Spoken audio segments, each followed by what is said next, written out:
Hello guys, তো আমি একটা ভিডিও নিয়ে চলে এসেছি তোমাদের কাছে। তো দেখতে পাচ্ছ ভিডিওটা, মানে আমি একটু প্রবলেম ছিল, তার জন্য প্রবলেমের কারণে প্রথম থেকে ভিডিওটা দিতে পারিনি।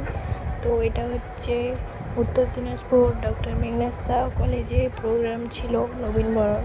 তো আমরা গিয়েছিলাম। তো একটা সিঙ্গার মানসী ঘোষ এসেছিল।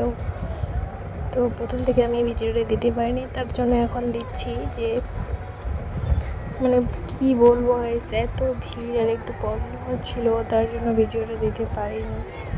তো এই যে এখন দিচ্ছি, কিছু মনে করবে না গাইস প্রথম থেকে ভিডিওটা না দেওয়ার জন্য। তো দেখতেই পাচ্ছ কত লোকের ভিড়, এত ভিড় কিন্তু কিছু দেখতেই পাচ্ছিলাম না, কত কষ্ট। একটু হালকা দূর থেকে দেখতে পাচ্ছিলাম। তো তোমরাই দেখো